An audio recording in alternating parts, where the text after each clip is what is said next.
welcome to Best of Six. I'm your I thought we were the host. chat. No, we're not. We never have been. I don't know what you're talking about there. Sounds Uh, like blasphemy.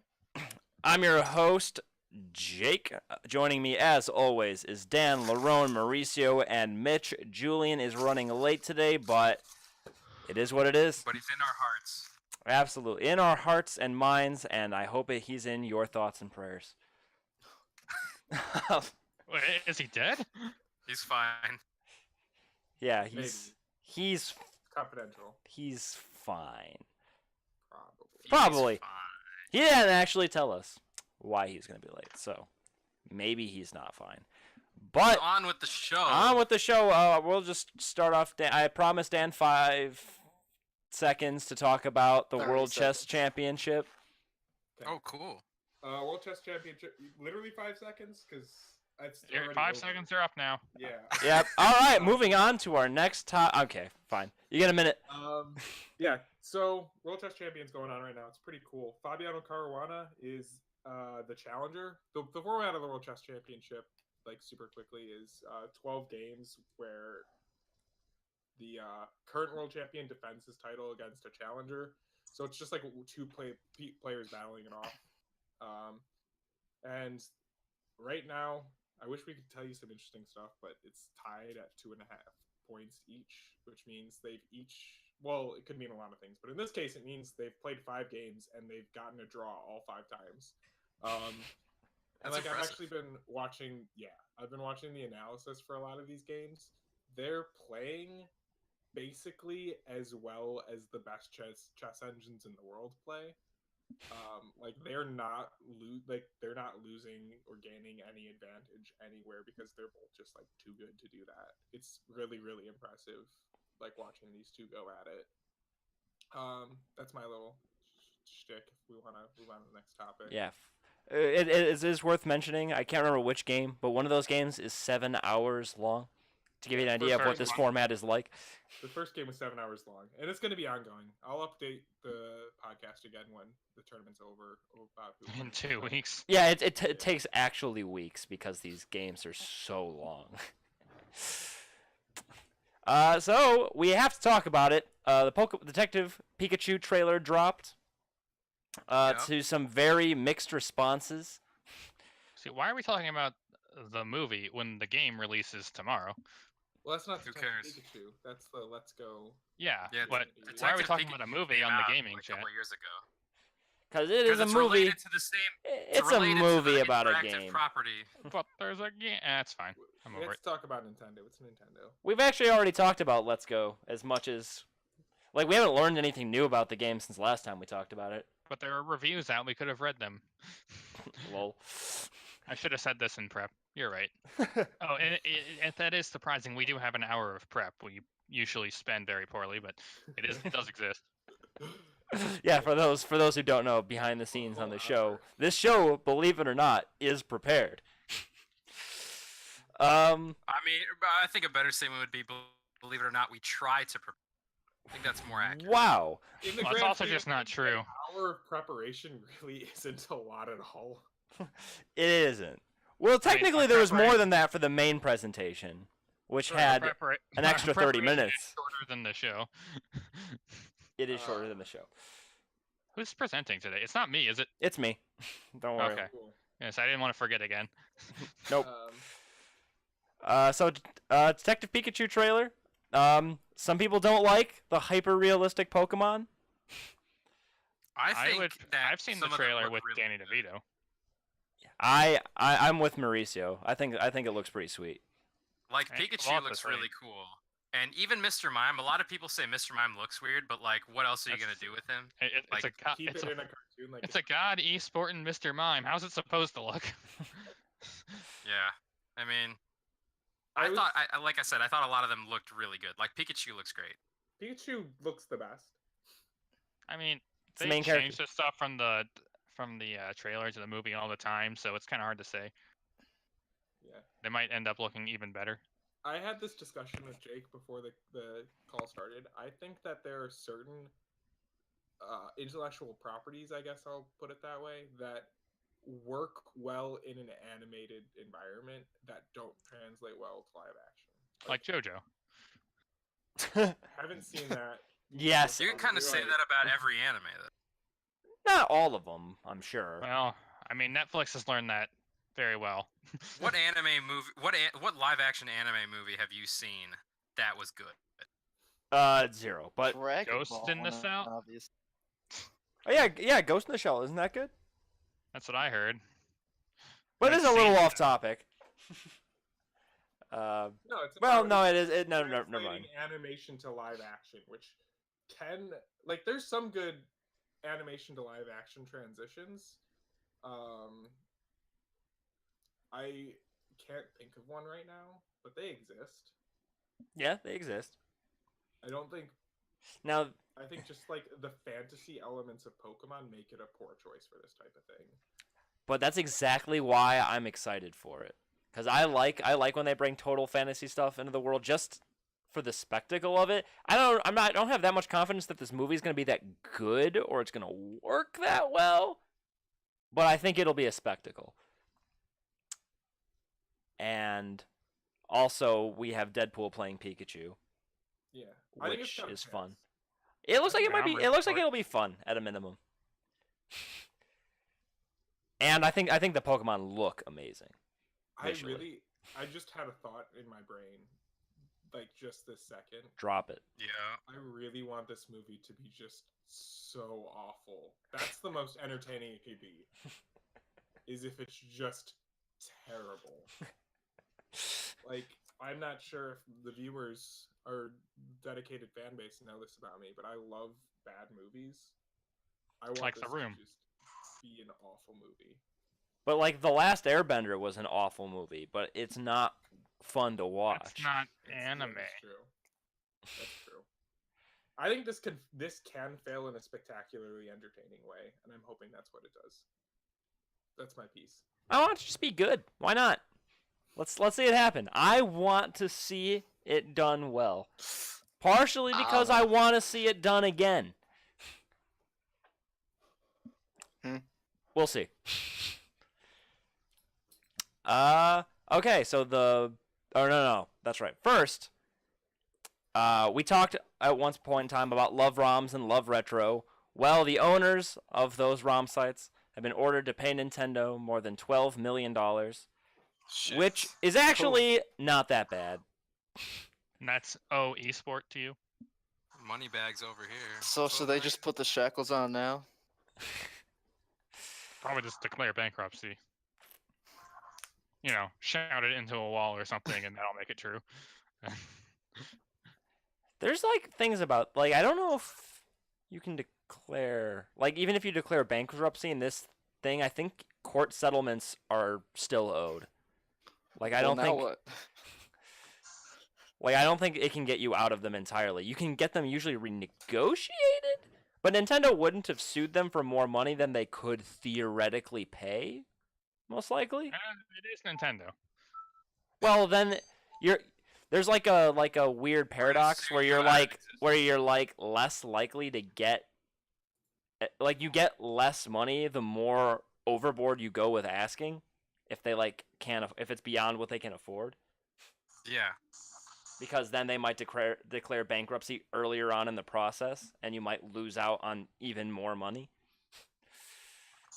Yep. But that I could also be totally wrong about that. No, I remember hearing something about that. Yeah. So, but Is that Mega Man? Yeah, you should Sorry, no, you should turn that down. sorry. That's Castlevania Dracula X. Oh. Sorry. My PS4 is in the other room, so I can't play Rondo of Blood. So I'm playing Dracula Wait, X. on did my that come out? 3DS. What? Castlevania Requiem? Rondo of Blood and Symphony of the Night on PS4. Yeah. Yeah, that's We were Requiem. It playing came it out. It came out the I'm With same. that kid's house. going to have to play You know that soon. So Yeah, came. God damn it! I am listening. It came out the same day that season 2 of the Netflix series did. By the Oh, way, if anybody hasn't seen it yet, do yourself a favor and watch the Castlevania series on Netflix. It's 12 episodes and it's great. is that live action? No. It's a Western animation by I think DreamWorks. Could be wrong. No, it's not DreamWorks. Sorry. But yeah, it's great. DreamWorks doesn't have a great track record. No, they do. On their animations for Netflix, Voltron was great. Oh, I was more referring to like the period of bad movies after Shrek. Hey, Shrek Road to did. El Dorado was great. Was that after Shrek? I don't. I think so. Maybe it was the same year. But So a gaming Road to El- podcast. Shut up. Road to El Dorado was great, and then Prince of Egypt was also great. Maybe. Next topic. Actually, I wanted to quickly say one more thing about this topic. Please stop. This is just kind of Sorry, funny to Aaron. me. So the people who got sued, Jacob and Christian, admitted Got that sued. admitting that hosting the two websites constituted direct and indirect copyright and trademark infringement, which caused Nintendo irreparable injury. But this is the most interesting part. Furthermore, the two must relinquish all emulators and Nintendo games in their possession, as requested in Nintendo's original lawsuit filing. Nintendo games. Yep, they have to give up their Nintendo games as part of the lawsuit. Like their physical ones that they've owned forever. Correct. Yes. That is Holy Nintendo shit. says stay away from our product. that is really silly. That's one of the pettiest things I've ever heard of in a lawsuit. But I kind of hate it. I mean, Yeah, that's so. What? Okay, so but what they if it claim- saved them millions of dollars? So they you know? claim that they've caused them irreparable damage indirectly, but what about? And I'm sure they have. But what about those games that Nintendo can't sell? Like, due to What do you mean? licensing, there are certain games on the Super Nintendo and NES that Nintendo cannot sell anymore. They simply do not have the rights to sell them. Yeah. That's the basic gist of the pro ROM argument, I guess. Yeah. Is it makes available things that are either impossible or very difficult to get. And it makes sense a little bit, because a big selling point for Nintendo's Switch Online right now is the NES Classic. Like, that was an actual motivator for me. I'm not sure about you guys, but Yeah. for those of you who have Switches, I feel like I've gotten a couple cents worth out of it. Yeah. It wasn't my prime motivator. My prime motivator is playing Smash Online. Yeah. But I was like, you know what? This is nice to have. I'm glad that it's there. And I wonder if a ROM site could succeed, as in like not get like tons of takedown notices, if they specifically made a ROM site only for ROMs that can't be bought in a legal way, like digitally, Well, digitally Problem bought. is that maybe It's one still- day they can. So how do you? But then you remove it. Like AM2R, the whole controversy with AM2R was Nintendo was making whatchamacallit, Samus their Returns. Samus Returns thing. Like, that's why the takedown happened. It wasn't it was prompted by them making Samus Returns. Right. And I Yeah. heard that the issue in this case was with the fact that the ROMs were hosted so that you could play them in your browser, and they ran banner ads on their website. So they were actively making money from people playing ROMs. Yeah, not just the a browser. little bit of money, like serious money. Like they might Oh. legit be able to afford this $12 million settlement. Oh wow. And Oh man, that's awesome. Like, So Emu Paradise took their ROMs down as a precaution. They didn't yeah, they didn't get Yeah. a cease and desist. They didn't. Need What a to. rip! I can't get my PSP. I mean, I buy all my PSP UMDs on eBay or at my local game store. Good for you. I'm proud of you. Moving on. I actually did buy Kingdom Hearts because I felt bad for pirating it a couple years ago. I was like, I love Kingdom Hearts too much. I just need the physical copy. I'm just waiting for the Switch remaster of Xenoblade, and then I'll be in the clear. All right. So the Game Awards are coming up, and Ooh. they have announced the year's nominees. I Hmm. think it's worth just talking about a few of them. Game of the year. The nominees are Assassin's Creed Odyssey, Celeste, God of War, Marvel's Spider-Man, Monster Hunter World, and Red Dead Redemption 2. One of those is not like the others. Monster One Hunter of World. those is Monster Hunter. Oh, Yeah, damn. that's Oh god, I failed. I have failed my sacred duty. I like how you guys both happen to pick the same game. Like of all the random ones on the list, you could have chosen any of them. More Were you Oh, talking yeah, about Monster Hunter World is Celeste? good. Yeah, I'm talking about the low budget indie game versus the Triple A. massive expensive AAA titles. You mean the one? I mean, game it's out of all basically those that all the consistent biggest- perfect scores. It's all the biggest AAA titles of the year and Well, Celeste. I think Celeste is the only one on there that got consistent perfect scores. Celeste is a really, really good game. That being, and I've only played Celeste on this list, TBH, but Monster Hunter World is really good. I don't think it deserves a spot. I haven't played any of the other ones, so I don't really know. That's kind of where we're all at. yeah, Yeah. I don't think Celeste deserves Yeah. to win, even though it would be my favorite game on this list.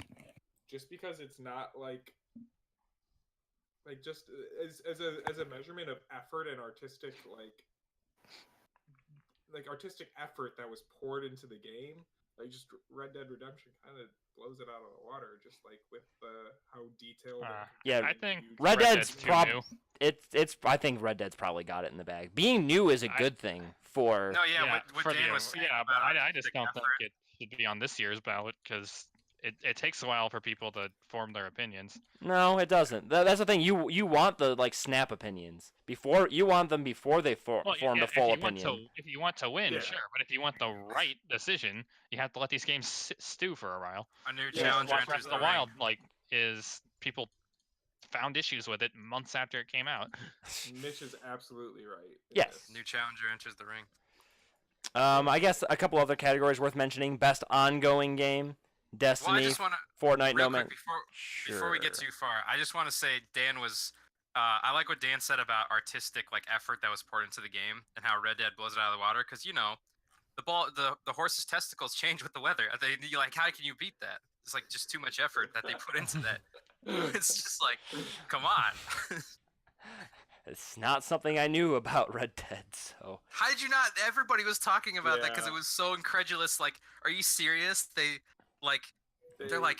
they go to the smallest minute details sometimes for stuff that completely doesn't matter. And it's oh yeah, the testicles of the horse change depending on the temperature of the season. They should hurry up and release that game for PC. And what up, Julian? What, Yeah. Julian's here? Oh, now it's a party. Woo. You want to talk? Oh, we already talked about the fact. We actually have the best of 6 here today. Yeah, the hexagon is complete. Except Lerone isn't rocking his icon. Power is Oh unrivaled. yeah. Yeah, I don't have it right now. Don't have it. My I don't PC's remember dead, where I so- saved the JPEG. No, my PC's dead. Dang. Okay, so my thoughts on Detective Pikachu. It looks fine. I mean, No the one plot looks asked. fine. I think someone Shut should up, Mitch. ask. I asked. If you really don't want to know, then whatever. Anyway, I think the Pokemon look weird. Yeah. That's it. They look amazing. All right. I think the movie has too much water. 7 out of 10. Good point. I take your point.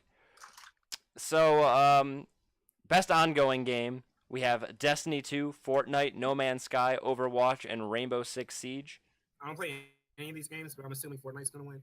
Yeah, why do we care about this category? Just out of curiosity. Because Warframe. It's the second Why? category on the list, so I assume it's cared about. I think it's worth mentioning of all the top 5 most popular categories. Red Dead Redemption is in all of them except for best ongoing game because it can't be in that one. Yeah. Oh, But it's also in for best game direction, best narrative, best art direction.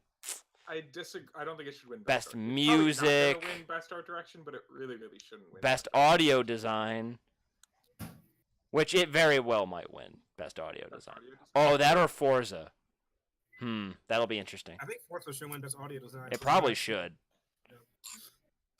Because Um, they actually Like if you want to just talk about effort and like heart poured into audio design, Forza wins Yeah. because that's on a whole different. Like that's like a large part of the development effort of that game. It's kind of unfair in a way. Yeah, because Forza is a simpler game. They can focus on stuff like that. Like, But like that doesn't mean it doesn't deserve to win. yeah. And Red Dead, I'm not even sure why it's on the list for sound design, but maybe it's better than I think. It just I haven't played a lot of games that came out this year, so take my opinion with a grain of salt. yeah. Best They art pull direction. Way out on game direction. Best art direction maybe should go, in my opinion, should go to Octopath Traveler, just for it being so unique, but also And really also, beautiful. I've never heard of Return of the Obra Dinn until now. Yeah, I know nothing about that game. So It looks cool just from that one screen. from the one screenshot, yeah. Uh, But like Red Dead Redemption and God of War and Assassin's Creed Odyssey, they all look like other games. yeah, I don't think. I'm any surprised of this these will Odyssey win. is even like on the list. People didn't like that game. I Huh? Odyssey? Odyssey What? is pretty well received, yeah. Yeah. Yeah. Like it has a horrible like middle section is all I heard. Like it just turns into a grind I'm looking where at. they very clearly want you to spend money. I'm looking at Return of the Obra Dinn on Steam right now. But hey, that's just me. The, Actually, it's not just me. I've never even played the game. I think the art style is super cool.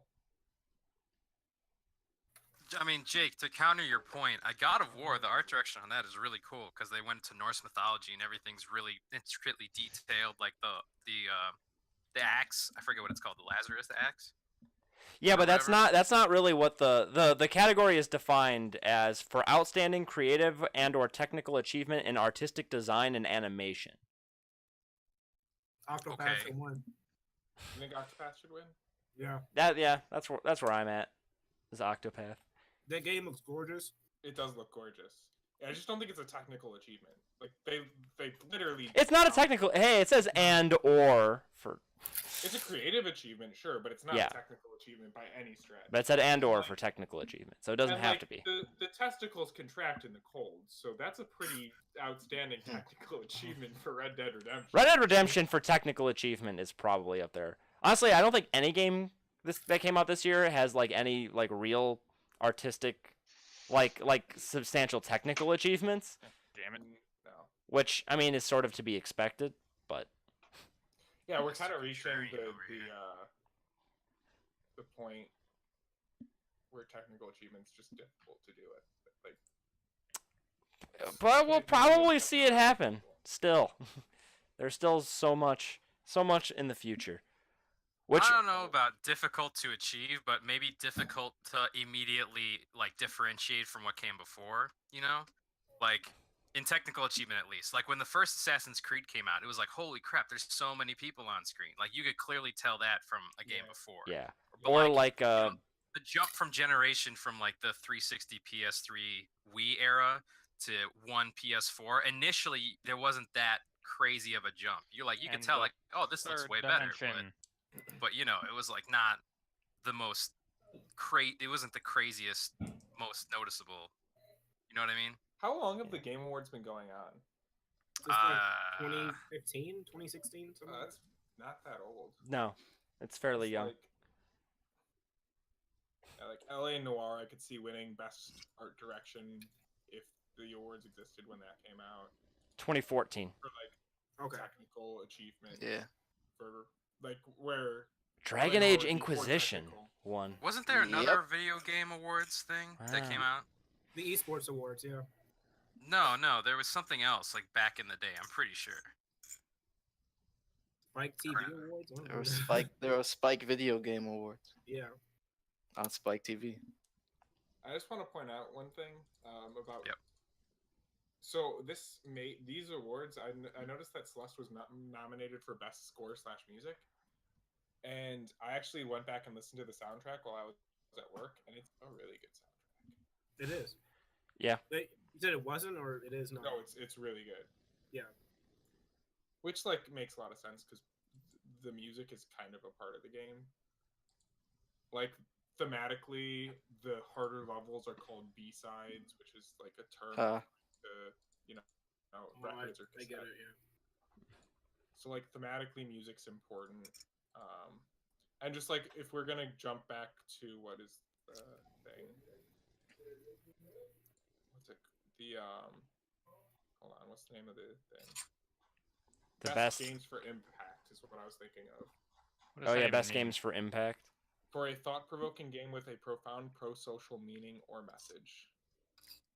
Like Celeste does a great job of representing anxiety through its like interactive storytelling. The story on paper, it's also really really cool because it's something that can only ever be done in a video game. The story on paper is really basic and really minimalist, but the way that the game mechanics contribute to the story and the two play off of each other is really really nice. And like, I don't know, I would just play through. I'm thinking about doing another playthrough of the game where I just focus on like the cutscenes more, and just like one of the things that really really impressed me is like when are we allowed to talk about spoilers? No. I'd rather you not. Yeah, I rather haven't played the game, and I'm going to. So Cool, never mind.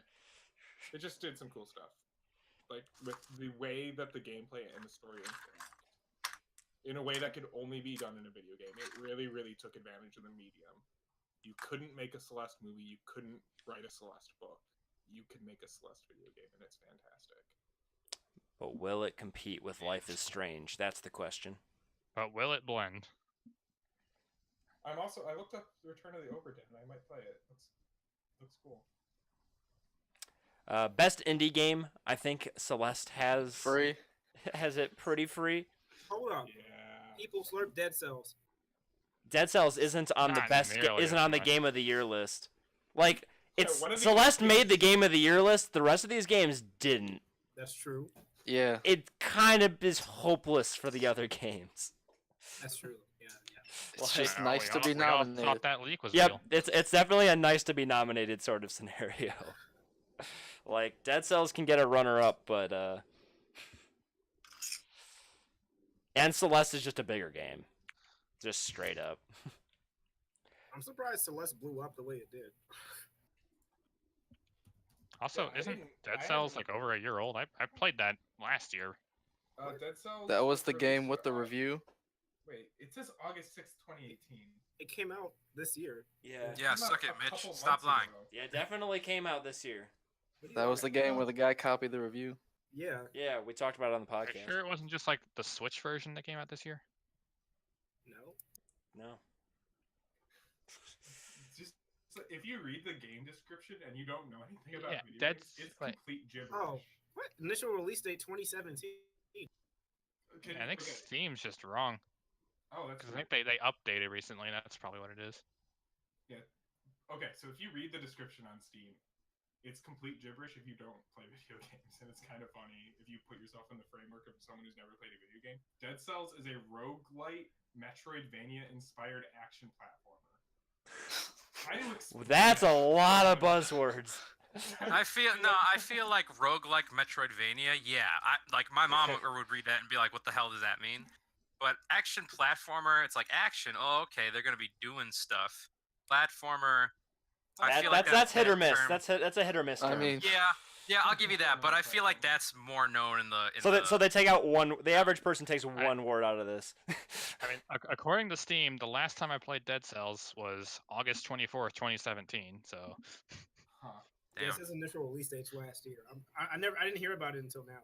I'm confused. Yeah, why did Dead Cells make the list? I wonder. I think they released a massive update, or maybe like they came out of alpha or something. Oh, was it like early release? Yeah, it was early access. Yeah.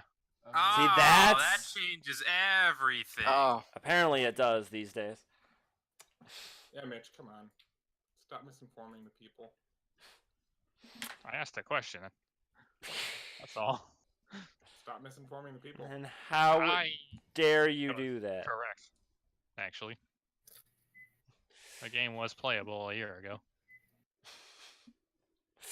Next topic. Yeah, as I say, anyone have anything else they want to mention on the Jake, list? you Oh got yeah, our sponsor is VR game Beat Tetris Saber should Effect. win. Oh, Beat Do any of Saber's us on even there. have VR? Shake. I didn't think so. Shout out to our sponsors, Beat Games. Are we Is that all really? Is that really the dev for Beat Saber? That is the dev for Beat Saber, yes. That is amazing. It's their first and only game. So So, back when this show went under a different name, Uh-huh. The chat? I may have talked about how amazing a certain game was that appears on this list several times. Was it Celeste? No, it was Octopath Octopath Traveler? Traveler. The Yeah. game. Oh, yeah. This is. I only say this because this is probably the only time I'll be able to say the game has not lived up to my initial expectations Ooh. at all. yeah, that's Yeah, what that's all I've heard is that like the game was amazing, amazing, amazing, and then it's just like wait, it's not gonna do the thing I wanted it to do.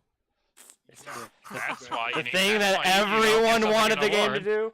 do. The thing, and like I even saw like I've been like thinking of ways that they could have easily integrated stories together, and then they just it's 8 separate people who have literally no reason to travel together, just traveling together, and like their stories never connect in any way. Like I was Sounds just so like- sure. I was playing through the first chapters of everyone's story, and I was so sure that they were going to connect later, and I was so excited for that. Sounds just- like when I was coming back from Colombia and I was stuck on the plane because the plane couldn't come in, and all of us were like, well, "What the fuck do we do? I don't know." Well, see ya. Yeah, I just knew it was going to happen, so I was like, "This game's amazing," because I know that eventually I know that eventually the stories are going to link up, and then they never did. Yeah, So, here's an average JRPG. yeah, That's- really, that's- it is. That goes back to what I was saying with Game of the Year and why Red Dead shouldn't be allowed on the list because like there hasn't been enough time for people to realize that if it's going to happen. Are we all upset that Xenoblade Chronicles 2 isn't in best RPG and best score? It came out last year. Yeah. Yeah, but when the Game Awards 2016 awards happened, they nominated Xenoblade Chronicles X for Well- best RPG, and that came out in December 2015. Huh. So Yeah, people are- and December is in December. It couldn't have made the cut. It didn't Well, make the I- cut I- last year, so it should make the Yeah. cut this year. And Well, I mean, like, Xenoblade 2 is not really that great of a game. people. Oh man! Wow, that's a hot take. hot take. I mean, it's good. It's the second. It's the What's second on best this? Xenoblade game. It's just not top tier. What is there even a? Oh, it's a pretty an dry list. They RPG. should just give it to DQ11. Right? Is Yeah, it Monster actually Hunter- really. Okay, it Why belongs is on this Monster Hunter list. even on here? It belongs on this list. Like, come on. Monster Hunter? Everyone's on this list. No, Xenoblade 2. Like Xenoblade No. 2 Wow. outclasses some of this. Have you played it?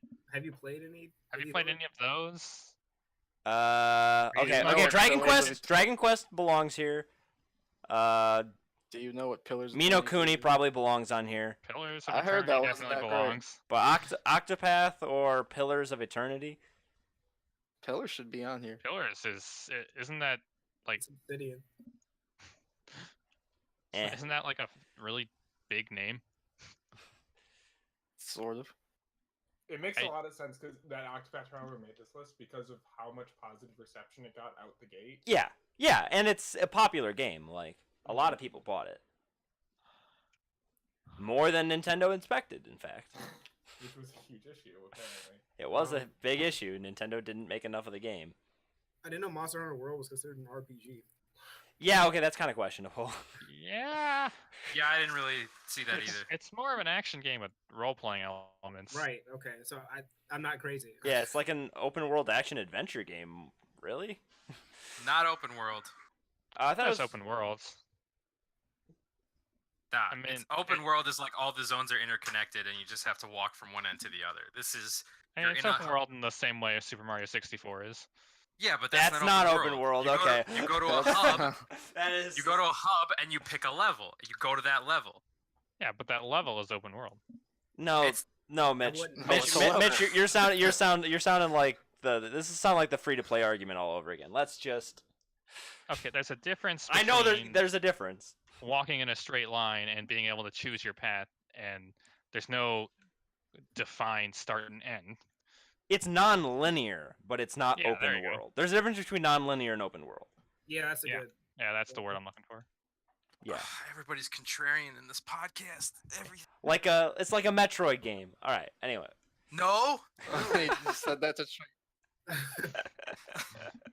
You made Yeah, it clear, I just said that to Hey, get a Mauricio. reaction on Mauricio. Sony's better than PS4 is better than Xbox One. I mean, whatever. Yes, both. Yeah. You can't use that PS4 joke. All on me right, I anymore. think we've found a great splitting point to go into the Wait, we're main- not gonna support our favorite person and content creator of the year. Oh yeah, our sponsor that's a and Pornhub. nominee for best content creator of the year, Pornhub. Ninja.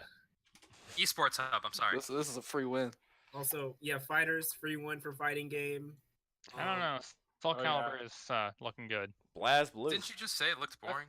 I feel Yeah, like don't I like feel it, like but, Fighters is gonna win. Yeah, it most definitely will with all that with its sales figure. It's I gonna mean, So- win it's that competing game. against Street Fighter V. I mean, everyone What's hates that gonna game. win family game though? Probably Mario Yeah. Party. That's a good question. Oh, Overcooked 2. I think Overcooked that's 2. Overcooked Overcooked Ooh. 2 is Easy. my hard 'Cause recommendation for. Nobody wants to play Bound Your Junior Aces. Bowser Labo, Jr. get is- out of here. Overcooked 2 gets an easy win for me. Yep. It's either Overcooked or Mario Party. I think And Overcooked actually- is one of the best party games ever made. But it's not a Nintendo game, so it might not make it. That's true. Super Mario Party is actually good. It is. Yeah. But it's not the best Mario Party game. Have you But- played any of these strategy games? No. I haven't. Okay. Lerone, have you played Valkyria Chronicles 4? What the hell is Star? Wait, have I played what? Valkyria Chronicles 4? No, you should gift it to me. You should gift it to me. It's only Alright. $60. Christmas is coming up. Guys. So yeah, content creator of the year. Ninja. Funhouse. See, hot take, and I know he's our sponsor and everything. You I reckon actually don't. Pokemon's I actually gonna don't win? like Ninja that much. Whoa! From like a personality standpoint? or just his Yeah. content? Oh, I can't. I like for the first time ever. I actually saw some of his content. I never You seen actually that video I seen posted? any Was Ninja it that content video? before. 'Cause Yeah, that's like Video I posted, that's 'cause from that like was, that's old. That's when he was that playing was H1Z1. cherry picked pretty hard. Yeah. I know, but then I watched a little bit more because I'm like, is this what Ninja's like? And yes, Was it he's better. recent? Yeah, it's more recent. I mean, it was Fortnite stuff. Couldn't have been that Okay. old. And he is still really annoying. I mean, he's entertaining kids. I get it, but like, I get it. Kids are stupid. They don't know good content. Wow. You sound like Crip. To be fair, they really don't. Yeah, I know none of these other people besides Pokimane. Myth So- is Fortnite too. Oh, we called that one.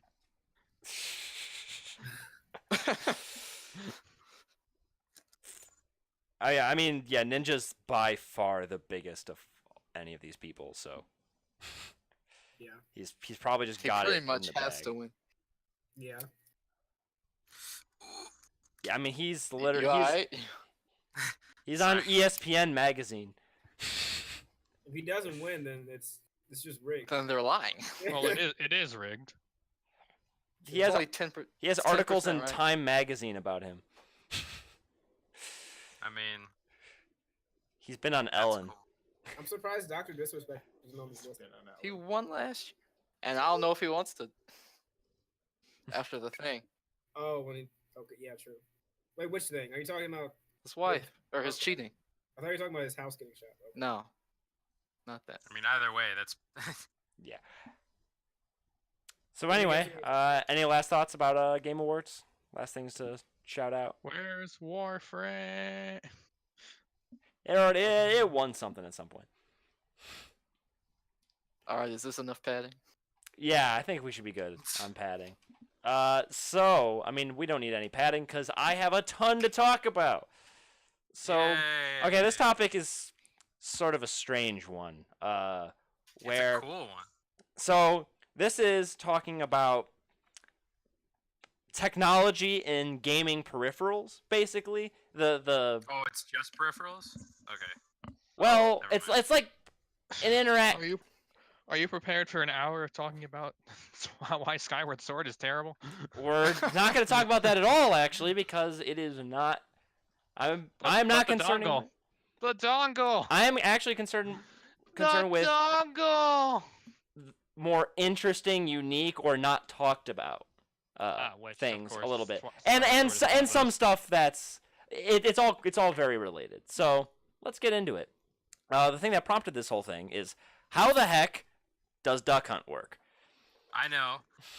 And I had a feeling you know, but I'm curious Yep. who here does know or have an idea of how Duck Hunt I've worked. I've I- heard an I- explanation and I forgot it. I So- actually Something to do have with it the right flickering of the next to me. screen, right? Well, yep. Well, yeah, that's a good step in the right direction. It Yay. it has something to do with like the Zapper tracking not LEDs but like I forgot. I heard an explanation. I forgot. Yeah, it's actually really rudimentary. And so we'll start with the gun. All right, the gun is pretty Yes, the gun. it's pretty Excuse simple. me, the zapper. The zapper. So in the zapper, at the end of the tube, of the gun barrel, you've got a lens and a diode that detects intensity of light. And that's all it does. There's no camera, there's nothing like that. That's the only thing that the zapper has. There's nothing that you put on the TV or whatever. Yep. The zapper then plugs into the console, and there's a trigger on there that is basically a button input for the console. And the rest of it is basically done by the game. So, I have visuals here. They're not necessary, but if you want to open up the stream and see them, you can. So this is what a Duck Hunt screen looks like, and you'll have a duck flying around in the air. Point is, the game, shoot the duck. Like, we've all played Smash. We know this. So how does the NES know if you have aimed at a duck when you pull the trigger? Well, the answer is it doesn't know where you're aiming the gun until you've pulled the trigger. And what it Yeah. does is when you pull the trigger, this is how it goes frame by frame. So you have your normal screen, the duck, and all that. The next frame, the screen goes entirely black. Then on the next frame, it puts a white square on top of where every duck is. Now at this point, the gun's diode sees if it can see white light or not. Like if it can see the bright spot of light. If it can't see a bright spot of light, it means you weren't aiming at a duck. So you don't get the kill. Does that mean you could just like hold a flashlight up to it and just spam the trigger? No, because then the gun just won't function. So they thought of this kind of thing. And basically the gun needs to see this pattern. It needs to see total darkness on the screen, then like something. That's it. So like it needs to see that total darkness first. So like it knows like, what the general brightness of the game should look like, so it kind of knows that you're pointing it at the TV most likely, and then needs to see total black and then the flash. And to the user, this just looks like a quick flash of the screen, almost like a muzzle flash, except the opposite. But the effect works. Could you imagine if you, every time you shot a gun, wherever the bullet hit, flashed up like a muzzle flash? Yeah, it happens fast enough that you mostly can't see it. Now, this is a very rudimentary way of doing this kind of thing. Really neat though. It is neat. Yeah. But It's really neat when you learn how it works, and it's like, But I learned then, this from AVGN way back when. the next question you may be asking yourself is, okay, that's how Duck Hunt worked and how games with the Zapper worked on the NES. But what about arcade shooters? Like, especially the two-player ones, where you have, like, two people with guns and you're pointing it at a TV and you're both taking shots and whatever. And it doesn't do this Duck Hunt thing. And you can shoot a lot faster and there's a lot more going on, yet it can still somehow get it to work. You just see muzzle flashes. Well, see, the way that works is really interesting. And first, you kind of have to understand how a CRT works, because this only works with CRTs. Now, the Duck Hunt thing can work with an LCD screen. The thing we're going to talk about next with like arcade shooters could only work with what did you say? CRTs. Wait, you said Duck Hunt can work with the LCD? It Or can. What'd you say? Yeah, Duck Hunt can No, it work with. can't. It can. You just need No, one it with can't. you. Yes, it can. It's just most LCDs don't have a fast enough response time, so the game doesn't handle it right. But if you have Well, an not- LCD well, with a not just fast that, enough but the response way- time, Okay. because of the way Duck Hunt works, where Duck Hunt only cares about seeing a bright flash for a second for those squares, it can work. But now, when you get into more advanced versions of the gun CRT thing, then LCDs no longer work. And this is where we have to get into how a CRT works. And I think you guys all generally know how a CRT draws an image. Right? Okay. Yeah. Unless- think it Like, starts with the blue, and then it puts a little bit of yellow. no. Actually, it's not how it works at all. Skipping the color part because that's a whole different conversation. Because that was absolutely nonsense. Yes. Yes. One, CRTs do not work in pixels at all. There really isn't a concept of a pixel on a CRT. There are rows and columns purely, Just waves, man. which they're really called scan lines, not rows. And basically, you have a beam that's drawing from, starts in the top left-hand corner, it goes left to right, draws a whole row with varying intensities to basically give you the quote-unquote pixels of the line. And then it moves on to the next row, and then the next row, and the next row, and it draws one line at a time for the whole image. And by the time it's gotten to the bottom of the image, most of the top of the image is gone. Like, it's already faded away. Most of the time, a CRT screen is blank. It spends most of its time blank. But because of the refresh rate is fast enough, persistence of vision, plus the phosphorus they put in the screens to make it glow for a little bit longer, make it so it looks like a steady image to us. And doesn't look like it's flickering like crazy. But if you point a camera at it, sometimes cameras will see some of that crazy flickering, which is more realistic to how it actually looks. So because of this fact, the fact that only basically one spot on the screen is being drawn at once, as in one spot on the screen is full intensity, and all the rest is getting dimmer and dimmer until it's black, right? Like when you're drawing a line, you have one spot that's really bright, and all the rest is kind of fading, starting to fade out already. Mhm. So you can take advantage of that fact. So the way these arcade shooters work is you pull the trigger on the gun, and the screen shows a white flash for one frame. But that one frame is slowly drawn. Well, I mean, it happens fast. But to the computer, it's drawn slowly enough where basically it's still just a diode on the thing, no camera on the gun. Diode just like the NES Zapper. But it can see the time, like when it sees the brightest part, which would be when the scan line is drawn right in front of it. It can see like, okay, here's the point in time where it was the brightest. And the computer in the game console knows, okay, this is what microsecond you saw that light, and this is where we were in drawing our one frame of white. That's the timestamp it took to do that. So then it can do some basic math and figure out, here's the coordinates that your gun was looking at that instant in time. And that's how it knows when you shot. So that's why when you pull the trigger, it makes the whole screen go white for a split second as a quote-unquote muzzle flash, but it's actually using the drawing of that white frame to determine where the gun is aimed. I hope that made sense. Yeah. It's definitely an easier thing to explain visually. I definitely didn't leave and come back and only half hear the conversation. I definitely am not believing Jake about the CRT thing and doing some research. On the LCD thing?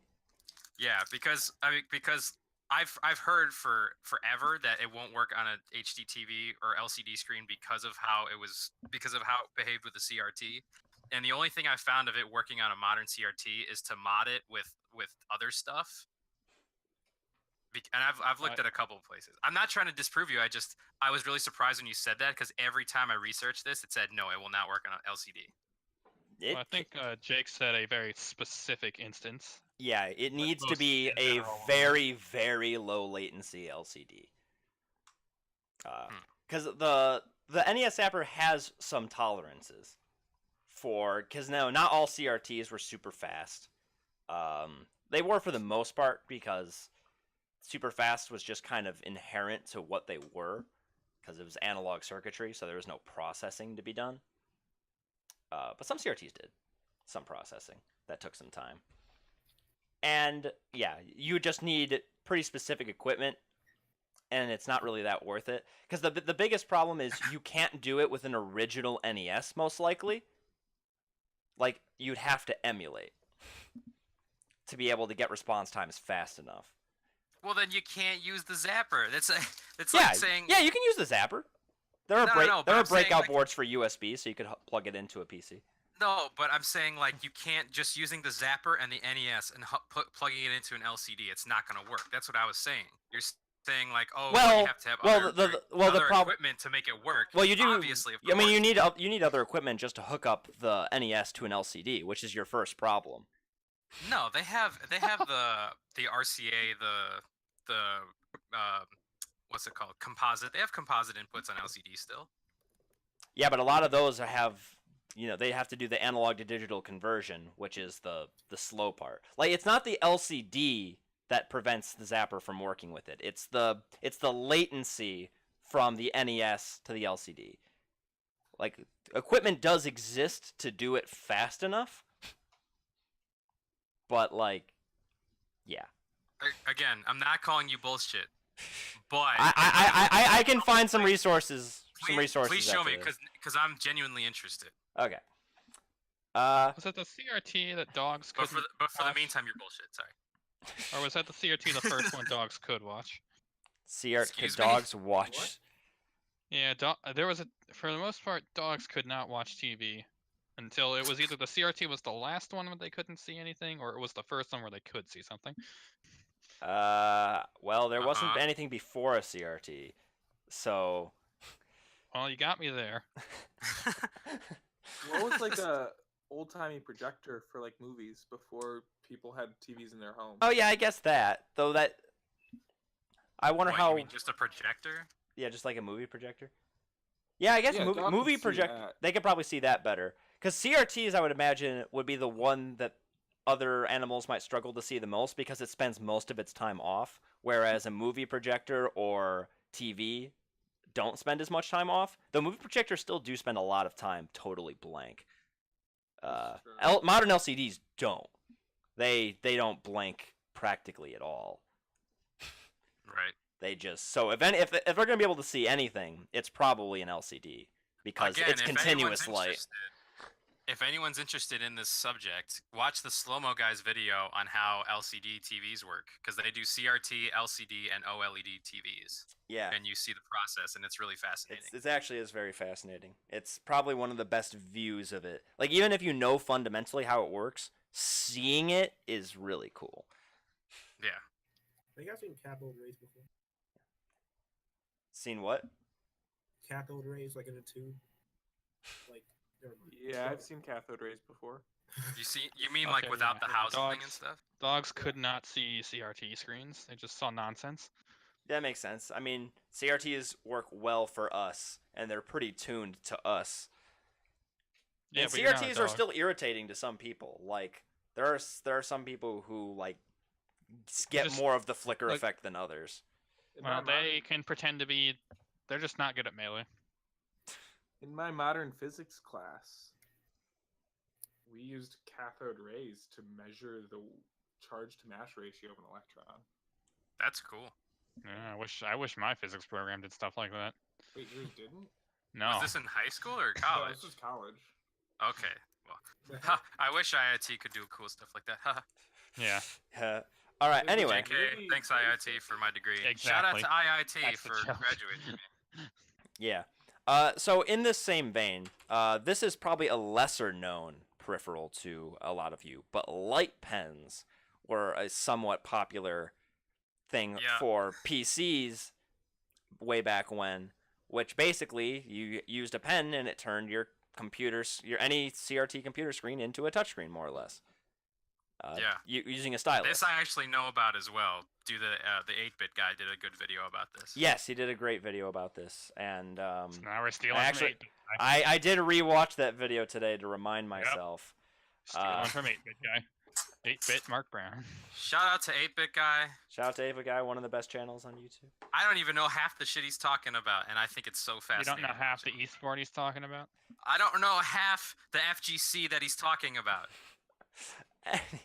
Anyway, light pens, I just thought I'd mention it. It basically works exactly the same way of the gun that I described before, where it's just waiting to see the brightest point on the scan line and reports that back to the computer. And that's really it. All there is to say about it. They are questionably useful. The main difference between the style this pen and the game is in the game they'll when you pull the trigger they'll flash the screen white. Well, this pen isn't you don't pull a trigger to determine where the pen is. So the game the computer needs to be able to determine where the pen is at any point in time, which means that if your background is black and you put the pen over a black area, it has no idea where the pen is, and the cursor can't follow it into a black area. So most applications that needed to use the pen needed to be almost entirely white. Like drawing applications, you would be drawing black onto a white background as opposed to the other way around, white on a black background, which was impossible because of how the pen worked, which I thought is kind of a fascinating limitation. The more you draw it, the harder it is for it to work. Exactly the problem. You can't go back. You can't go back and draw into the black areas that you did. Interestingly, on a lot of them, the cursor that it gave you was pretty big and white, and so if you moved the pen slow enough, the cursor could you could basically use the cursor as your white spot and slowly move it, and it can keep tracking as long as you don't go off the cursor because the cursor was big. So you could go over black areas, you just have to go very slowly. Oh, it would just make them blacker?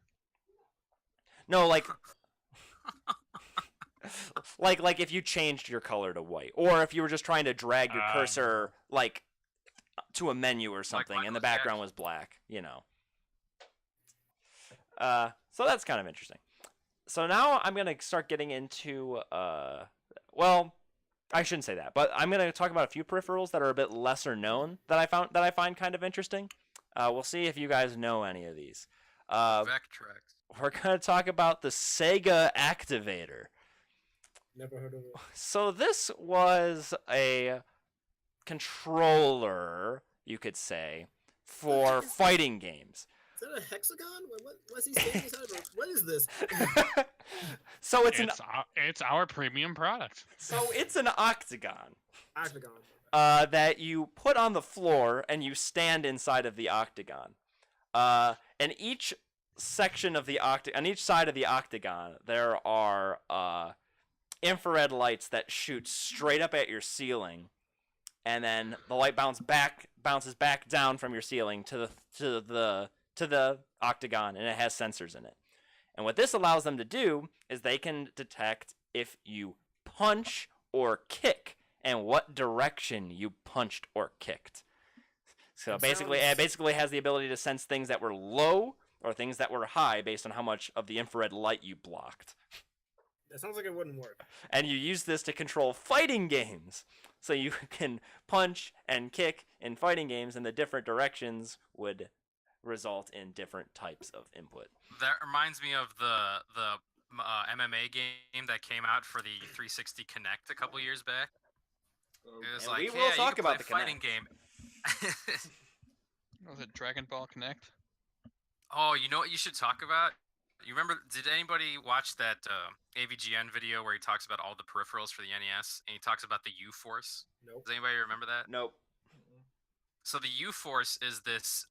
It basically is like a clamshell that opens up, and depending on the way you lay it flat or keep it upright like a laptop, there's infrared panels sensors that you put your hands over, and it'll detect where your hand is over that panel. And that'll translate into a signal in the game. So you can move your hand like left or right over the controller, and that'll bless you, and that'll translate to like A, B, or whatever direction it's going over. That And sounds AVGN miserable.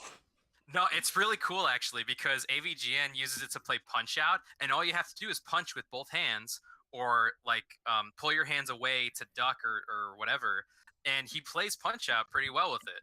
And it even comes with a flight stick controller that you just put in the middle of it, and you pivot it on that point, and it translates that into, oh, he's going up or down or left or right, and you press the buttons and those translate to fire. And all it is a piece of plastic, but it's sensing its position through that infrared sensor, because it's 2 panels, and it senses there's like on the bottom of this like flight stick part, when you push the button down, it pushes, I'm guessing, a piece of plastic down towards the sensor, and it registers that as firing. And it's just a piece of plastic, and it's like, oh, the position is what determines everything. I just think that's another really fascinating thing, the use of That's pretty cool. infrared. Yeah, I just felt that was worth mentioning. I looked up the U-Force on Google, and I found a Wikipedia article. For the reception, it said the U-Force was ranked the 8th worst video game controller by IGN Craig Harris, and MSN listed it as one of the top 10 worst peripherals, writing second only to the Sega Activator in terms of all-out crappiness. The U-Force also used infrared sensors to create a truly nightmarish controller. Don't touch, said the adverts for the device, in a rare example of an advertising campaign that got it spot on. So yeah, let's talk about the Activator then. That's a good segue. Why is the Activator seen as one of the worst controllers ever made? So it has a couple of fundamental flaws. One, it bounced infrared off the ceiling and relied on that. If you were in a tall room, it didn't work at all. So you needed to be in a room with a ceiling that was 12 feet or lower. Which, yeah, that's like normal house stuff. But if you have a tall living room, or you're in a building or an office building, get right, you can't use this thing. It had a lot of problems with being, accurate in like low versus high, especially. The thing is, it relied on the amount of light being blocked. Basically, it's like, okay, your leg is closer to the base and a little wider, so it blocks a lot more light than your arm does. And you had to like calibrate the thing by like throwing some punches and throwing some kicks. But of course, the octagon isn't very big, so if you like lean one way or another, you might accidentally trigger it like a punch or a kick because you cast a shadow over the edges. And this was particularly troublesome product for people who were of greater weights than average. I was thinking that. And also, because of how it relied on bouncing light, it struggled a little bit more with people of particular skin colors. It's racist. Because it relies on bouncing light off and scattering light. So it didn't work as well with not what you're thinking. It didn't work as well with white people. What? Because okay, then. they're white. Because paler people, their skin, if you were pale, your skin would reflect back the light almost as well as the ceiling. So sometimes things just wouldn't get sensed at all. Also, this was a problem for people who had ceilings that were painted colors other than white. Like if you had like a dark colored ceiling, it just wouldn't work. Or if your ceiling was too textured, it wouldn't work. It was very flawed in principle. I And wouldn't say flawed. I'd just say it relied too much on variables that weren't in their control. And the controller gave you 16 inputs, but some of the inputs were like it technically gives you 16 inputs, but some of those inputs are so difficult or awkward to do. Like if you needed to like kick forward and punch backwards, like one right after another or at the same time, there's just so many motions that were unnatural, and there's almost no good way to learn this controller because it's just basically 8 abstract directions mapped to inputs in games that weren't made for this thing. So, yeah, Get wrecked. it was a pretty bad product. Now we're going to talk about something that is not often received as a bad product, the Wii Remote. Yeah. Now, I feel like a lot of people know how the Wii Remote... Well, a lot of people here know how the Wii Remote works. One, Just get a well, lighter. there's two aspects. 'Cause Educate it's got me, Jake. motion controls as well as the It's got like an accelerometer that measures, flicks and stuff like that as well Right. as the pointer. But And we're... most of us here are familiar with the Yeah, we're going to talk about the pointer here today. That's what we're concerned with. We've been talking about pointing devices. How does the Wiimote know where you're pointing on the screen? The sensor. So, we know about the sensor bar. Well, we know that there's the sensor bar.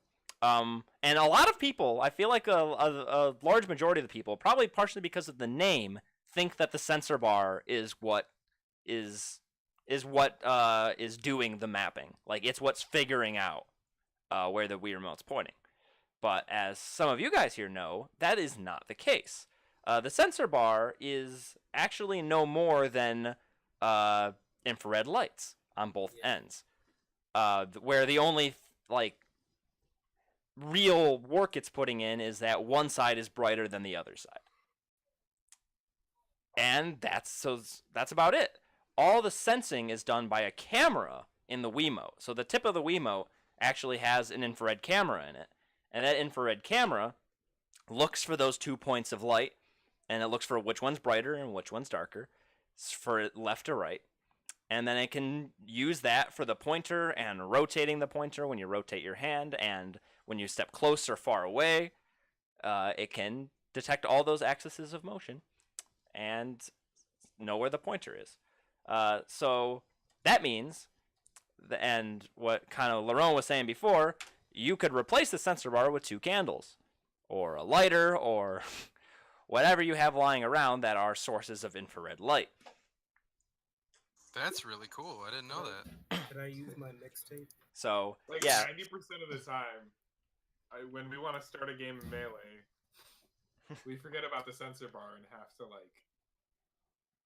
Find point it at a lighter or an incandescent light bulb. So if you have a lighter with you at any point and somebody's trying to start a Wii and they forgot to plug in their sensor bar, a great party trick is to pull out a lighter, hold it, arm fully extended, put the Wii remote about next to your head, and you should be able to get it to work as a sensor bar with a little bit of finagling. And it'll blow people's minds because that most people assume the sensor bar is important, is like key to making this work, but it What isn't. you're saying is, I can impress women with my Wiimote. That is exactly what I'm saying. Great party trick idea, Jake. I'm gonna do that. Hey guys, check this shit out. I got a Wii. Just while I was okay. I'm gonna let you do this. I'm gonna let you go ahead and. No, that was it. My joke was bad. Okay. While we're talking about the Wiimote, I'm gonna quickly drop 2 just kind of funny Wiimote accessories that I came across when doing research for this, including the Wii bowling ball. This was a bowling ball peripheral that you could put the Wii remote inside of. What is that? A catastrophe. The outside of the ball has all the buttons that you would ever need on it. And it had a wrist strap, and you could put your fingers in the holes and roll it like a bowling ball in Wii Bowling.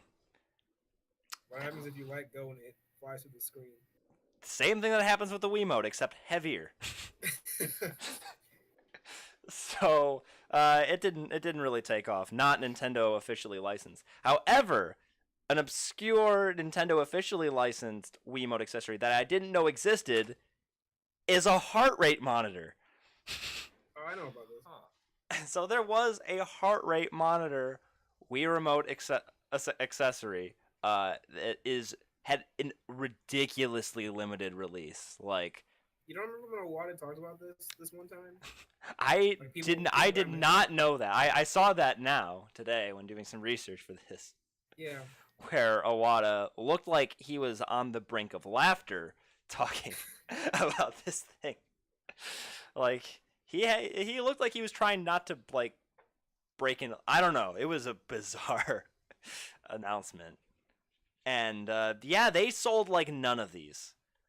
I didn't Like- even know it came out. I thought it was just like in concept. It was more. Okay. It's weird. It was beyond concept, but never made it to a full release. But there are like a couple, like dozen out there, Oh. like that were like made and sold in a like limited trial release of the thing.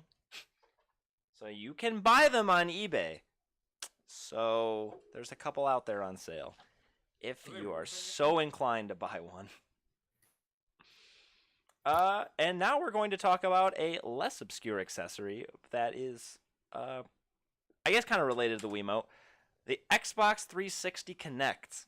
The res trans for the PS2. Does anybody know what that is? No.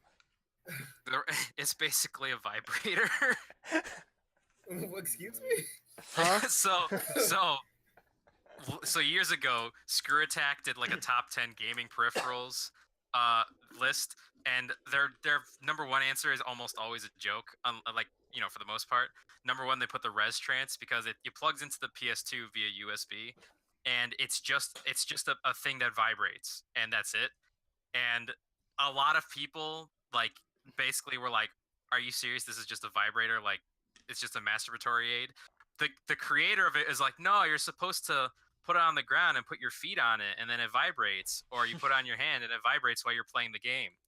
And everybody's like, "Dude, no, just what are you talking about?" Yeah. Put it on your So hands and it's it vibrates while you're playing the games. Well, But- it's but meant to be don't- played with the a game. controller does that. He knows that, right? Like the controller Yeah, will but this is- vibrate. It was meant to play with a game called Rez, R-E-Z. So, and that game is basically like a trippy musical kind of game. But yeah, And they said we're too good for PS2 the Rumble Pack on the PS2 controller. PS2 had a vibrator. GameCube didn't have that. Xbox didn't have that. PS2. And a Rumble pack. I think this is just the N64. So did the But PS2. It wasn't a separate unit that a lonely woman could use, or man, whichever is your fancy. Just next topic, back on track. The Kinect. The Kinect. Project Natal. Connect me to the res trans, am I right, guy? Yeah. Nice. So Kinect is an interesting product, and the only reason I want to talk about it in this More infrared. is, yes, it is more infrared. But I think the most interesting thing about the Kinect is fundamentally, like, the hardware is not that different from some of the things we've talked about already. Like, weirdly akin to the Wii Remote or the Sega Activator. In that it basically shoots out an array of infrared light, and it comes back to an infrared camera, which, well, kind of... So I guess you can call it a camera. It's not exactly a camera because it doesn't take infrared pictures per se. It takes an infrared map where it knows how long it took for some of those, dots that it sent out to get back, so it can create a depth map of it's not actually like doing like a 2-camera stereo image thing. No, it's timing the travel it takes for sending out some photons. And what makes the Kinect super interesting is like the tech and the hardware has been possible for a long time, but the advancement was the software, where like a lot of machine learning and all this went into. Basically, the Kinect is really, really good at mapping out specific things, like specific types of depth maps, because it's been like trained to do so.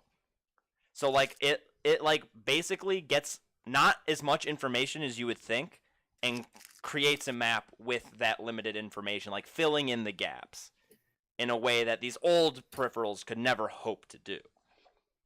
And that's actually what makes the Kinect work as well as it does and be kind of interesting to talk about, because the hardware isn't actually that impressive, but the software behind it is basically everything. It's the whole Are you reason why talking the about whole the thing works. 360 or the One Connect? Because I'm pretty sure The 360, the one Kinect definitely has some significant differences, Okay. and they're honestly just less interesting to talk about. Okay. So yeah, I wanted to talk about the original Kinect, and it was it's a decent controller method, I guess. So the interesting thing about the Kinect is, from my understanding, its applications for gaming were pretty much completely ignored. It was kind of a commercial failure, but it was used in a lot of applications in terms of like research and development for like physical therapy and stuff like that. Oh, yeah, Or all it's sorts of stuff, DIY And it stuff, was- drone stuff, like, yeah. Yeah, I actually a couple years back, Corridor Digital did an interesting video on getting a 360 Connect and connecting it to your PC and using it to 3D scan entire objects and Mhm. mapping it out and then making an STL or whatever 3D file, and you can use that for 3D printing or modeling or doing whatever. And they just like had somebody stand in one spot and they just move the Connect up and down and around and just filling in all the gaps that appeared on the computer screen, and they had a full 3D model of the person standing there. And it was pretty accurate because the Kinect had a lot of good sensors and stuff in it. Yeah. And actually, at my work, we have a thing called a Ferro arm, and it does the same principle. It's just a little more, I want to say, precise than the Kinect. But the basic thing is the Kinect shoots. I don't know exactly the trajectory or how it shoots out the infrared, but the Ferro arm that we use has basically a thin line that it scans with. And so you have to move that very slowly along the whatever you're scanning, and then you'll have a point cloud, and that's your 3D model. But the Kinect basically does a similar thing, just to less accurate, like, you know. Yeah, and The Ferro can do, like, it's more of a millimeters 2D or grid. less. Yeah.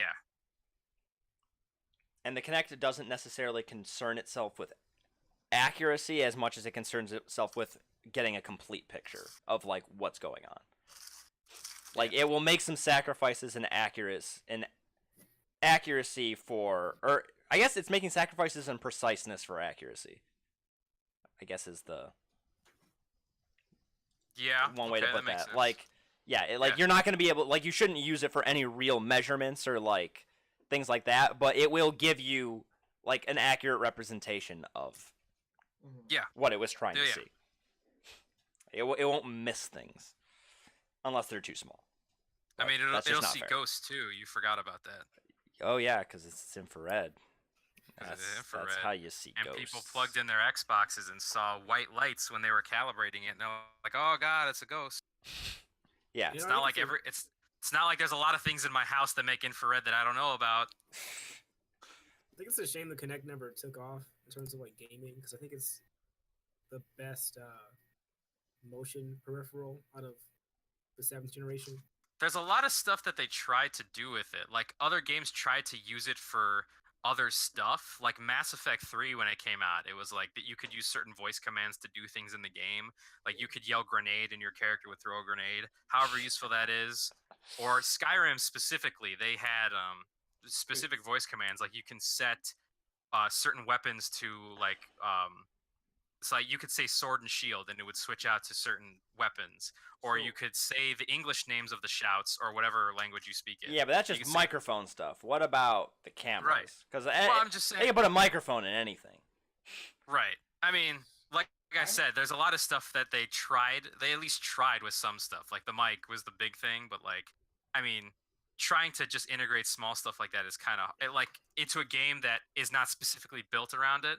It's kind of hard. Like not Steel Battalion. It was like a mech game, but they use that as you sit down and you move your hands to control all the different buttons and knobs and whatever that's in your mech, and you're playing it in a first-person perspective. Metal Wolf Chaos. No, nope, completely different game. I that think it's sounds Steel cool. Battalion. Yeah, because on the original Xbox system, the Steel Battalion controller was huge. It like took up an entire desk, and that was itself was like a $300 controller back in the day. But it had so many buttons and knobs that were used because you're piloting in a huge mech. So it was like this whole command computer that was just for that game. And they're like, oh, let's use the Kinect for that because the sensor, that's way cheaper, and we can approximate the experience by making it kind of like a almost like a VR experience without the headset. So I mean, they tried, but like you said, not a lot of people picked up on it, or they were just like, how do you integrate this into an action game without it being janky as hell? Mm-hmm. Yeah, and also like the Kinect, like what it does for games is more or less just about everything it does is done better by VR, Yeah. Yeah.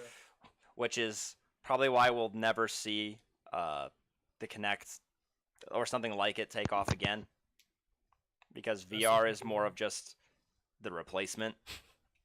Yeah. I mean, the Kinect can do some things that VR couldn't, like VR currently can't do, like accurately track the rest of your body. Like VR is good at tracking your head and hands, but the rest of your body doesn't really do any tracking on. Not that it won't in the future, I'm sure it will, but the Kinect can do that already. So Yep. games like Just Dance work well with the Kinect. One of the few games Kinect. that probably take advantage of the Kinect the Yeah, best. the Kinect. Connect just needed some good games. What do I you mean- mean? You don't like Sonic Free Riders? No. Jake, I'll actually, now that you remind me, that was actually a selling point for my friend. His sister bought a 360 with a Kinect just to play Just Dance. Yeah, that because doesn't of- surprise because me. of that. It's the Yeah. best-selling Kinect game, I'm pretty sure. Like, I mean, period. yeah, it was cool. It's like you could play Just Dance with the Kinect where it tracks your body, or you could just use a Wiimote and it just tracks your hand. So that's And cool. by tracking your hand, it really doesn't. You could just like Nope. sit. You could literally sit in a chair and play Just Dance with the Wiimote, but you cannot do that with the Kinect. Yep. Uh, Or you could be an intellectual like Larone and me and play DDR. Because why else? Facts. Why do anything else? yeah, I think part of the problem with the Kinect versus like the Kinect is not accurate with quick movements in the way that VR is. So like you can't do things that involve you like having to quickly move your arms and swing them around and stuff. Like the Kinect can't keep up with that. Yeah, I mean, I had a Kinect, and I had huge issues with lag. Like everything you did was delayed. And Yeah. you could tell. And like that's a lot to do with that software processing that I was talking about, where the hardware is actually pretty underpowered for the task it's doing, but the software is where it makes up all the shortcomings. But that means that it can't, like, the software can't look at one instantaneous frame and determine what's going on. It needs to see like more than one frame, which means that there's going to be a delay, which can be problematic for immersion, and yeah, something that VR has done very differently, where things happen in VR really fast, like within a 90th of a second latency, which is crazy and not possible for the 360 to do at all. But Am I making this up, or wasn't the Kinect also racist? Like, it had a hard time. I think it did. Like, it would make sense given the infrared stuff, but Yeah. like I remember no, that being where it had a problem. Like if you were, I don't think it was only if you were shirtless, but like if you're shirtless, it had a harder time distinguishing. Like if you put your arm in front of your body, it had a hard time distinguishing like that your arm was sticking out. Like the depth would fall apart, or it'd like totally lose track of your arm. It'd be like, oh, where'd your arm go? I don't know. Which, to be fair, it did rely on infrared getting reflected back. So if a lot of it gets absorbed, it's not in a very good place, because it starts to have to making more guesses in the software. So I found an article from NPR in 2010, and it said the Kinect isn't racist. They conducted tests with a dark-skinned and a lighter-skinned player in the same light levels, and the Kinect was able to recognize them in the same lighting conditions. But to the same ability is the question. So Did it far, do we did not as good of a experience job? any instance where one player was recognized and the other wasn't under the same lighting conditions. Being recognized is different than like it being able to track them constantly during a game perfectly. Did it do a better job with the white guy or the black guy? That's what I'm curious about. But Consumer Reports. All right, hold on. This is from a day previous, back in 2010. Our testing suggests facial recognitions of Microsoft's motion sensing camera system might not work properly for some gamers. In testing the Kinect, 2 dark-skinned GameStop employees had problems getting the system's facial recognition features to work. Ooh. Interesting. Which one's a liar, NPR or Consumer Reports? Probably NPR. Anyway, the last 2 things I want to talk about real quick. At the end here, these are not really that interesting to talk about. They're just 2 more obscure peripherals that I thought I'd end on a lighthearted note. This is the Sega Dreamcast fishing rod controller. Oh, that was a big I one. just want to say, I'm glad that you're ending on a lighter note because this has been a really heavy episode. Yeah, I know. This has been Got him. Damn. like right in the heart, you know. Yeah. Really tug your heartstrings kind of episode. We've tackled some tough topics today. Yeah, So we have. Thank you for winding it back a little bit before we get into our fun stuff. at the Get end. it? Winding it back This is That a was, fishing rod. because of the fishing rod controller. That is very On nice. purpose. I've actually seen this. Yeah, so it's like just the handle of a fishing rod basically. With it, there's a joystick on it for controlling the angle, and there's like a full-on reel on the side, like a fishing rod reel. Don't you use the Dreamcast screen as like the, you know, C or Okay. whatever? Yeah. Finish your- Real quick, is this a fever dream I had, or was there a Wii game that was just you playing as Link fishing, and it came with one of these peripheral type things? That is not a fever dream. It's That not ever a- existed? There's Link's crossbow tree. I think you're thinking of Link's crossbow training, Okay, so I'm. where it comes with like a crossbow accessory for the Wiimote. That's Uh, not It what wasn't I'm really a thinking of. crossbow accessory, wasn't it? Just the zapper?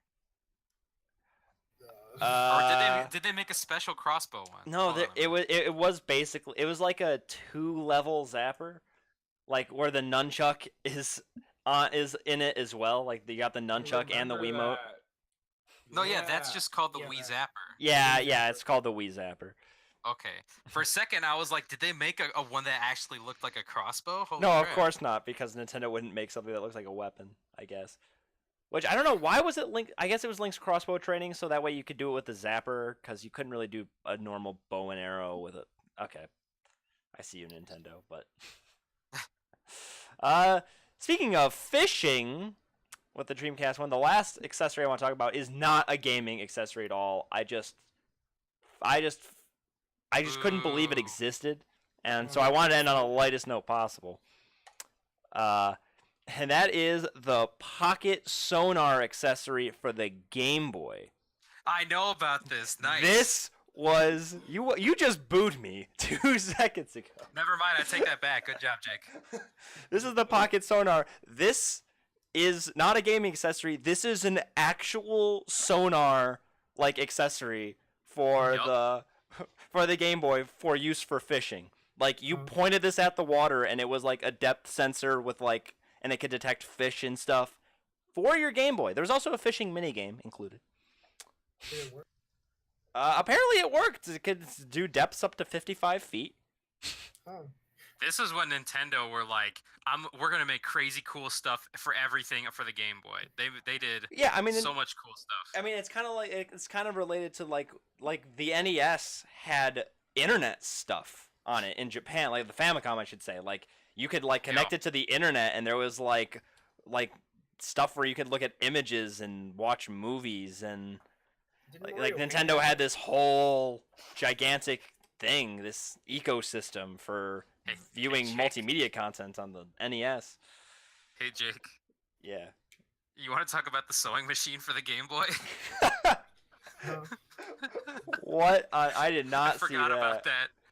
Oh man, that you just reminded me. There's a Did You Know Gaming about Game Boy and various accessories, and that's where they talked about all this crazy stuff like the You can't sonar, steal the from sewing them machine. too. I'm not stealing. I'm telling the viewers where to find the cool stuff. Oh He man, is this referencing- is a real thing. What is this?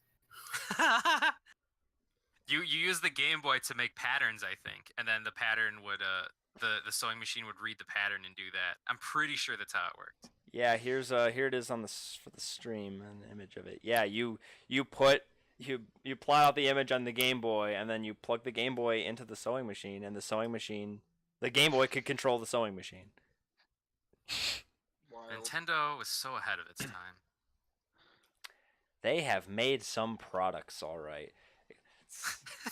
Another honorable mention that didn't make it into my slides was the Nintendo Power Glove. That's one that a lot of people know about. Good honorable mention. Oh yeah. There was And another one, Rob. but I've since forgotten what it was. Can't So. forget Rob. Rob is... Oh, that's one we should have talked about. Yeah, I didn't... There was nothing technically interesting about the Rob, which is why I had there left it was. out. That was pretty cool. The Rob, the way it worked was you would have to press certain buttons on the controller, and the screen would flash different colors. And depending on red or blue, the Rob would know like either to pick up the gyro that it or God, I remember. This, but it was- I didn't know this, so this is new. to me. Yeah.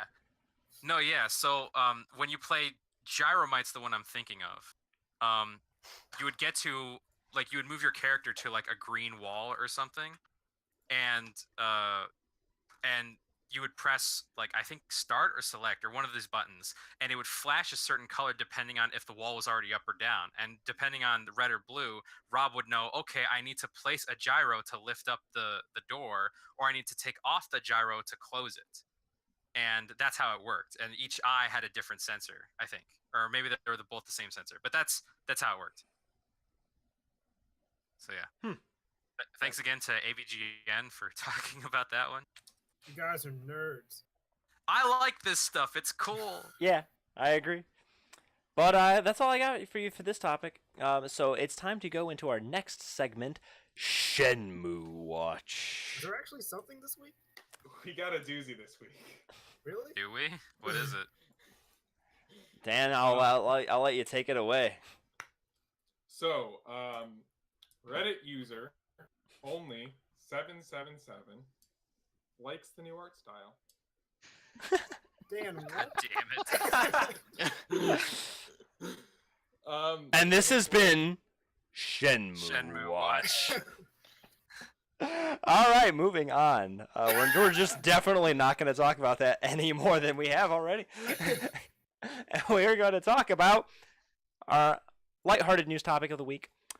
Fallout 76 Day 1 patch is larger than the game itself. A ridiculous 54 gigabytes. Mind you that the game on the disc is 200 megabytes. It's 45 What? gigabytes. The disc has 200 megabytes. What are you talking about? The disc is not. The disc is just an activator for the.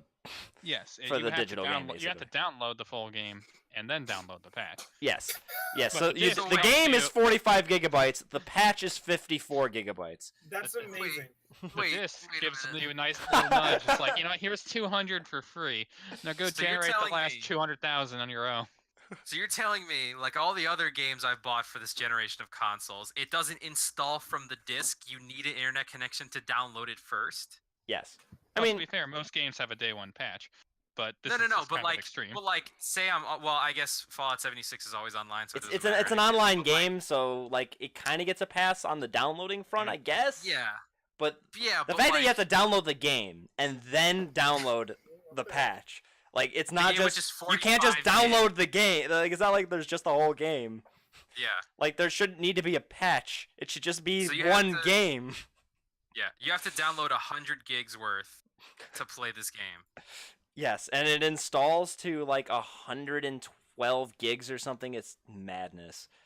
I mean, that doesn't surprise me because if you really look at the size of games, they're starting to get like that. But like, man, But this there's game, nothing on that disc except, hey, I bought this. except that the game is only supposed to be 45 gigs. I guess like the beta was like 45 gigs, and now they've added 54 more gigs to that. That beta brought up a lot of issues, Jake. They're doing their due diligence, patching the game, And so it fixing works. almost nothing. So Oh wait, yeah. the except other that's side of right. this controversy is that there's a 54 gigabyte day one patch, and it's still an absolute broken shit pile of a game. West Need more file Virginia, of Mountain Mama. take me home. Country road. All right. Hey, I got a little extra. All right, what you got for us? I got a PSA. If you're gonna be a Switch pirate, you should back up your NAND. Because okay, English, please. let's go. Eevee was leaked, but Pikachu wasn't, and someone made a fake ROM that bricked your Switch. Wow. Huh? How did they make a fake ROM that fast? The game just came out. Well, it's out now. This is like a few days ago. That's what I'm saying. It was only been a few days. It's not that hard. You just make it, stuff it with some data so it looks like it's the right size, put it on a pirate site, and people will download. I mean, Holy crap. is that really a problem? Hey, I'm helping people out. Just a PS. If you, if you're a Switch pirate or any pirate, be careful of malware. Okay, so I got Fallout 76 news. Apparently, you know how Fallout 76 has those nuke codes that you can get to blow up parts of the map and make good loot? You Yeah. know? Yep. They've already been hacked, and people can just kind of generate them. Oh my god. Why is this possible? Okay, I gotta talk about this real quick, because if Fallout 76 has taught me anything, it's that Bethesda doesn't know how to make a piece of software. Like, not even just a game. They don't know how to make a piece of software and a game. West Virginia. Like Fallout 76 was having problems because it has physics engine stuff tied directly to frame rate, which in an online game is particularly insane because people will be seeing the game at different frame rates. And like Potentially, yeah. and that was causing some problems. And of course, by the way, in the beta, for those who don't know, Bethesda fixed this by locking the game at 50 FPS. Ew. It's a good solution. Yeah, not even 50? not even 60. You can This open isn't up the- England. This is America.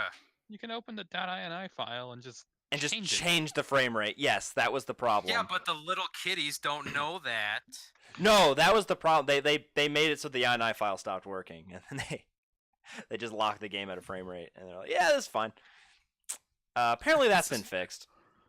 So what you're saying But is Bethesda should consult you. But okay, no. This generating the nuke codes thing. This is a solved problem. This is a very solved problem in computer science. Like there is a way of doing this where Send them your you card. cannot generate the next number. You can't know it unless you have like ridiculously specific information. This is a perfectly solved problem. They could have just done this with like UUID, had a private seat on their side, and everything would just be fine. All hail Jacob Freeman, our savior, with all the insights. Well, however, it sounds like Bethesda, in all of their amazing wisdom, just sort of had the algorithms just chilling in the game with all the information, and you can just generate them. Should tell Steve all this. Steve's busy rejoicing over the thing I posted. Which is Emma Stone's gonna show her tits in the new movie. Oh, this is good for the podcast. thank you for Wait, joining us great. this week. This is great for the chat. Thanks for After our dark. sponsors, Nintendo. Yeah, thanks to our sponsor Nintendo and Teletubbies. And Emma Stone. Our sponsor, Emma Stone Tits. Okay, well, We're milking it for all it's worth. Milking hot. Ah, milking. Oh man. so anyway, yeah, Fallout 4, but online and totally broken, is out now. So get that for Xbox One and PC. And PS4. And PS4, yep. Thanks for watching. See you guys in 2 weeks. Mods will come out in a year, so buy the game then. Oh yeah, no Thanksgiving. No Thanksgiving. Yeah. Yep. In 2 weeks. When are we gonna record one? I don't want to talk to you guys Thanksgiving. We may or may not release an episode next week, so stay tuned. Probably not. Probably not. I If we don't do, it'll be a bonus episode with maybe something a little special, something spicy, something different. You know. We could just. I'll bring the suggestions after in the I chat. mean, Yeah. Yeah. All right. we Anyway. gotta get it all out before we convert into a Smash podcast. Yeah, that's true. How many days left until Smash Ultimate? 6 or 19. 7, maybe. Well, I can't count. Many. 22. I want that game. Yeah, 20 days. So we'll see you all in 20 days. Peace.